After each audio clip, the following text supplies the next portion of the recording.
Hello दोस्तों। दोस्तों, आज हम बात करने वाले हैं बैंकिंग सेक्टर के बारे में। किसी भी देश की नींव, किसी भी देश की जान क्या होता है दोस्तों? Banking sector.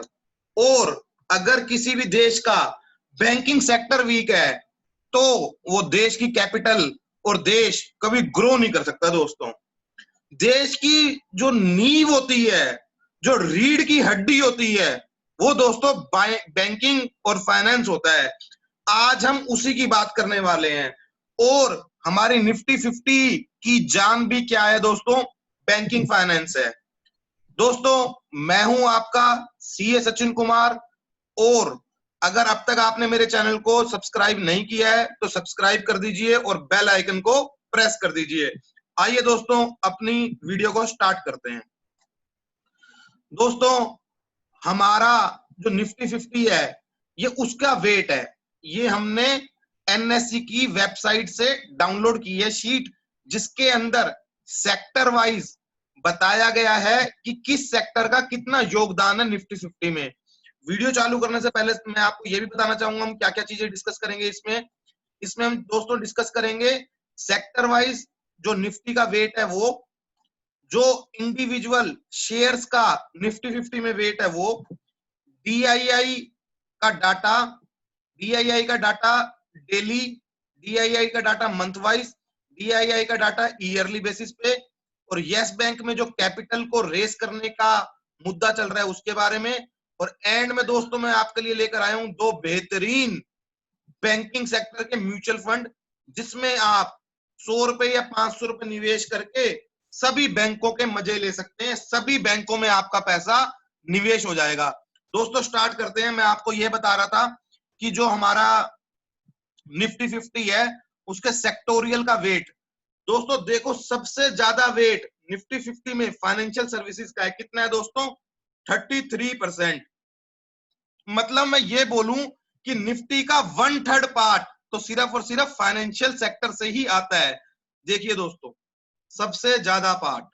उसके बाद दोस्तों दूसरा आता है हमारा आईटी। आईटी में पता ही आपको दोस्तों, हमारे देश की बेहतरीन कंपनी टीसीएस, इंफोसिस, विप्रो और भी हमारी काफी सारी कंपनीज है। उसके बाद दोस्तों कौन सा आता है हमारा? Oil and gas sector. इसका वेट कितना है दोस्तों? 14.29। ऑयल सेक्टर में दोस्तों हमारा रिलायंस जो बिग बड़ा प्लेयर है वो आता है, ओएनजीसी, आईओसी और भी बहुत सारी कंपनी आती है दोस्तों। कंज्यूमर गुड्स, कंज्यूमर गुड्स आता है दोस्तों, ऑटोमोबाइल। फिर टेलीकम्युनिकेशन देखिए जी, टेलीकॉम का हमारा सिर्फ वेट कितना? 3.59। फार्मा का वेट देखें तो 3% है सिर्फ। कंस्ट्रक्शन का देखें तो 2% है। मेटल्स का देखें तो 2% है। सबसे हैवी वेट देखिए दोस्तों, फाइनेंशियल, रीढ़ की हड्डी। आइए दोस्तों शेयर वाइज डिस्कस करते हैं। शेयर्स में सबसे ऊपर हमारे मोटा भाई की कंपनी, मुकेश अंबानी जी की कंपनी रिलायंस। रिलायंस का कितना वेट है दोस्तों? 11.88%। तो अकेला पूरी निफ्टी में अकेला एक ही शेयर अपना होल्ड रखता है, वो है रिलायंस। फिर सेकंड नंबर पे आता है दोस्तों एचडीएफसी बैंक लिमिटेड। हमारे देश का जो प्राइवेट सेक्टर है उसका सबसे बड़ा प्लेयर कौन है दोस्तों? HDFC bank. और उसके जस्ट बाद आता है दोस्तों एचडीएफसी। आपको पता ही है दोस्तों, एचडीएफसी जो है उसके पास एचडीएफसी लाइफ के भी शेयर है, एचडीएफसी एएमसी के भी शेयर है और एचडीएफसी बैंक के भी शेयर है। उसके बाद दोस्तों हमारी इंडिया की बड़ी आईटी कंपनी इंफोसिस का 6% से ऊपर का वेट है। फिर आईसीआईसीआई बैंक मेरा फेवरेट, इसका देखिए दोस्तों कितना वेट है? 5.39। फिर TCS 5.2, ITC 4.32, Kotak Mahindra bank 4.13, Hindustan Lever 3.69, Bharti Airtel 3.01। दोस्तों यस बैंक की बात करते हैं। Yes bank is planning to raise ₹10,000 crore via FPO. मतलब आने वाले टाइम में ये अपना राइट इशू निकाल के या अपने शेयर्स को इशू करके 10,000 करोड़ रुपए को जुटाने की चेष्टा करेगा। और प्राइस क्या बैंड है दोस्तों? 12 से 15 रुपए। ये कंफर्म नहीं है और अमाउंट भी कंफर्म नहीं है। ये मार्केट के सोर्सेस से जो हमारे को इंफॉर्मेशन निकल के आई वो मैंने आपके सामने रखी है। ये एग्जैक्ट नहीं है दोस्तों, ये एक एस्टिमेशन है। ठीक है फ्रेंड्स, अगली बात करते हैं। अब आप डेली बेसिस पे देखिए, ये 12 जून तक का डाटा है दोस्तों। एफआईआई के कैश फ्लो का देखिए डेली बेसिस पे। 12 जून 2020 को एफआईआई ने लगभग 2000 करोड़ रुपए की बाइंग करी। 11 जून को 875 करोड़ की सेलिंग करी। 10 जून को 500 करोड़ की बाइंग करी और 9 जून को सेलिंग करी। लाइकवाइज 8 जून को भी सेलिंग करी। तो ज्यादातर टाइम हमारा जो है एफआईआई ने सेलिंग और डीआईआई ने सेलिंग करी। वहीं एफआईआई की बात कर लें तो एफआईआई ने 12 जून को 1311 करोड़ की सेल करी, 805 करोड़ की सेल करी 11 जून को। लाइकवाइज 10 जून को 919 करोड़ की सेल करी। दोस्तों मंथली डाटा अगर हम देखें तो पूरे मंथ की अब तक की बात करें तो 2000 करोड़ की सेलिंग करी है डीआईआई ने 2020 में जून में। मई की बात करें तो नेट मई का जो सेल और परचेज का नेट है वो कितना करा है दोस्तों, 11,000 करोड़ रुपए की बाइंग करी है। ठीक है फ्रेंड्स, अब आप अप्रैल में देखिए लगभग नील सा डाटा है, कोई खास नहीं है। पर मार्च का महीना देखिए दोस्तों, आप सरप्राइज रह जाएंगे, लगभग 55,600 करोड़ की बाइंग। मार्च का महीना दोस्तों वही है जहां पे निफ्टी लगातार लो सर्किट मार रहा था और मार्केट धराशायी हो गई थी। कोविड-19 के कारण कितनी बुरी तरह मार्केट क्रैश हुई थी ये दोस्तों आप जानते ही हैं। तो हमारी मार्केट को संभालने वाला ही डीआईआई था, नहीं तो मार्केट उसी टाइम पे 6000 तक चली जाती दोस्तों। अगर सिमिलरली मैं इसका डाटा कंपैरिजन करूं तो एफआईआई ने लगभग 65,000 करोड़ रुपए की सेलिंग करी थी और डीआईआई ने बाइंग करी थी। डीआईआई ये बाय ना करता और ये भी 55,000 करोड़ का डाटा इतने रुपए की सेल कर देता तो दोस्तों लगभग 1,10,000 करोड़ रुपए की इन दोनों के द्वारा ही सेल हो जाती और हमारी मार्केट धराशायी होकर 7,500 तक जो आई वो 7,500 तक ना आती, वो 6,000 तक चली जाती। और इसी के साथ दोस्तों फैब में देखिए तो भी उल्टा ही ट्रेंड है। फैब के अंदर एफआईआई ने सेल करी तो डीआईआई ने परचेज करी। आइए दोस्तों ईयर वाइज डाटा देखते हैं।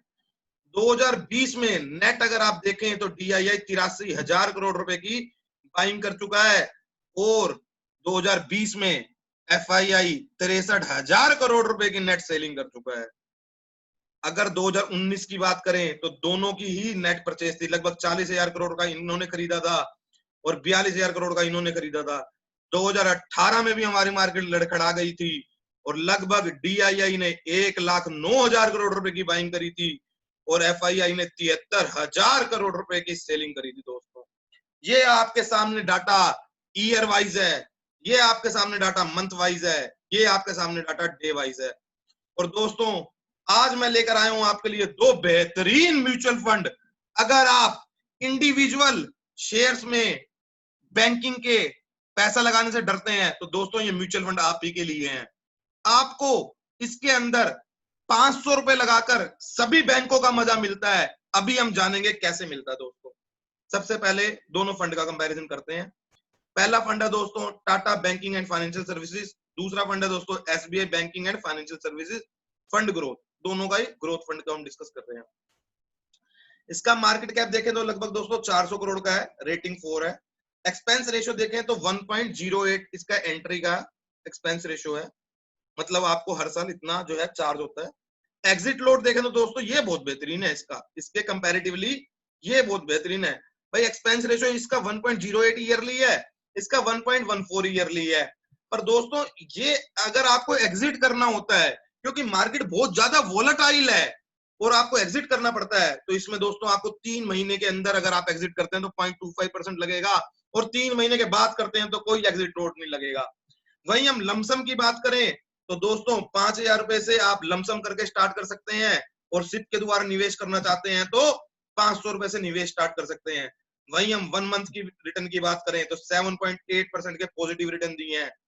1 ईयर की बात करें तो 19.56% के नेगेटिव रिटर्न दिए हैं। 3 ईयर में न्यूट्रल रहा है और ओवरऑल बात करें तो अब तक ये 12.31% की पॉजिटिव रिटर्न के साथ ट्रेड कर रहा है। वहीं इसकी बात करें तो इसका मार्केट कैप या आप एयूएम कह लीजिए वो 1212 करोड़ का है। रेटिंग इसकी ज्यादा अच्छी है दोस्तों, 5 की रेटिंग है। एक्सपेंस रेशियो थोड़ा सा ज्यादा है। पर एग्जिट लोड की बात करें तो 1 साल में अगर आप करते हैं तो 1% का देना पड़ेगा। मिनिमम लमसम 5,000 रुपए और मिनिमम सिप अमाउंट 500 रुपए। दोस्तों रिटर्न की बात करें तो 1 महीने की बात करें तो इससे इसने थोड़ा सा कम रिटर्न दिया है, 7.65 का पॉजिटिव रिटर्न दिया है। 1 ईयर की बात करें तो -23% का नेगेटिव रिटर्न दिया है, और इसकी 1 ईयर की बात करें तो -19.56% का, मतलब 3.5% का फर्क तो ईयरली रिटर्न में है फ्रेंड्स। 3 ईयर की बात करें तो इसने पॉजिटिव 2% के रिटर्न दिए हैं और इसने 0.5% के दिए हैं।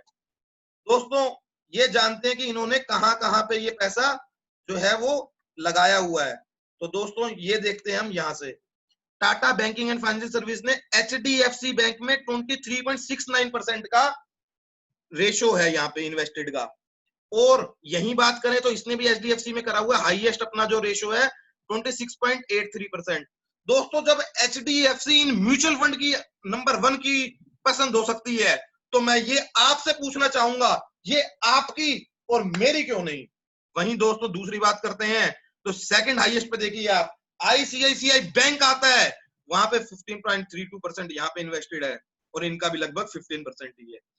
यहाँ की थर्ड इन्वेस्टमेंट एचडीएफसी है जिसकी 12% की इन्वेस्टमेंट है।